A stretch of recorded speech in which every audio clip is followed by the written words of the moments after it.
Kasaragod കള്ളാറിൽ mobile phone പൊട്ടിത്തെറിച്ച അപകടം. കള്ളാർ സ്വദേശി പ്രജിൽ മാത്യുവിന്റെ മൊബൈലാണ് പൊട്ടിത്തെറിച്ചത്. പാന്റിന്റെ പോക്കറ്റിൽ വെച്ചിരുന്ന ഫോൺ ചൂടായി പുക വരികയായിരുന്നു.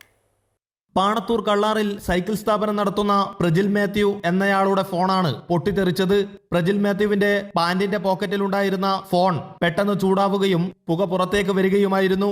പെട്ടെന്ന് തന്നെ ഫോൺ പോക്കറ്റിൽ നിന്നെടുത്ത് വലിച്ചെറിഞ്ഞു. അപകടത്തിൽ പ്രജിൽ മാത്യുവിന്റെ കാലിനും കൈക്കും പരിക്കേറ്റിട്ടുണ്ട്. സംഭവത്തിൽ ഉപഭോക്തൃ തർക്ക പരിഹാര കോടതിയെ സമീപിക്കുമെന്നും നിയമ നടപടിയുമായി മുന്നോട്ടു പോകുമെന്നും പ്രജിൽ പറഞ്ഞു.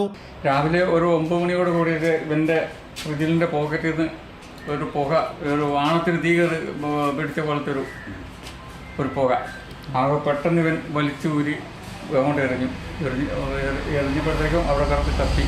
പരിക്ക് കൈക്ക് ചെറുതായിട്ടൊരു പോകുന്നുണ്ട്. പിന്നെ ഇവിടെ ചെറുതായിട്ടൊരു ഹാൻഡ് കത്തി പോകുന്നു. പൊട്ടിത്തെറിച്ച ഫോൺ പ്രജിൽ മാത്യു കഴിഞ്ഞ 3 വർഷമായി ഉപയോഗിച്ചു വരികയാണ്. അമൃത ന്യൂസ്, കാസർഗോഡ്.